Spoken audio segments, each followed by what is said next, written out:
Good morning বন্ধুরা, আজকে আমি একটা নতুন ভিডিও নিয়ে চলে এসেছি সরস্বতী পূজা উপলক্ষে। সকালবেলা স্নান করে রেডি হয়ে গেছে। আজ সরস্বতী পূজার দিন আমাদের বাড়িতে আমি পুজো দিয়ে নিয়েছি সকাল সকাল। সঙ্গে হারমোনিয়াম, তবলা সব কিছুতেই পুজো করা হয়েছে। সকাল সকাল পৌঁছে গেছি পাড়ার মণ্ডপে। তো সেখানেই বৌদিরা, বাচ্চারা সকলেই অঞ্জলি দিচ্ছে।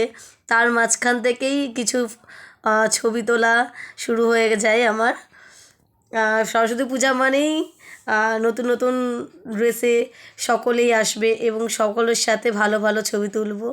তো সকাল সকাল বেরিয়ে পড়েছি, আমার স্টুডেন্টদের সাথে কিছু ছবি তুলেছি। আর সরস্বতী পূজা মানেই শাড়ি, বাচ্চা থেকে বড় সকলেই শাড়ি পরতে ভালোবাসে এবং এই দিনটাতে সকলকে নিয়ে খুব মজা করছি। তো আমাদের বৌদির সাথে কিছু ছবি তুলছি আমরা। তো সরস্বতী পূজার দিন দুপুরে স্পেশাল মেনু হচ্ছে খিচুড়ি। তো সেটা রান্নার জন্য আজকে আমি প্রস্তুতি নিয়েছি।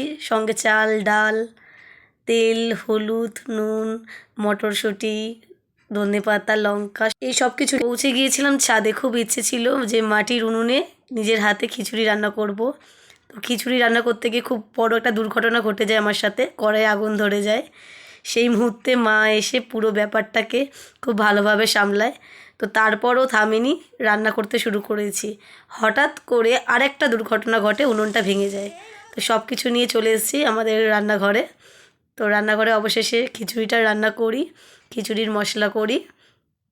করার পর আমরা ভাবতে পারিনি যে আমাদের সাথে এরকম একটা দুর্ঘটনা ঘটবে। তো যাই হোক, দুর্ঘটনা থেকে শেখা।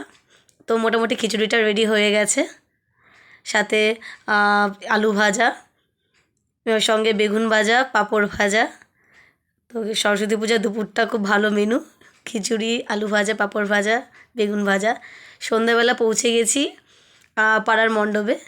কিছু আশেপাশের প্যান্ডেলে ঠাকুর দেখলাম এবং ঘুরলাম। আমার ভিডিওটা ভালো লাগলে লাইক করতে ভুলবেন না আর কমেন্ট করে দেবেন কেমন লাগলো আপনাদের। সকল বন্ধুদের জানাচ্ছি শুভরাত্রি।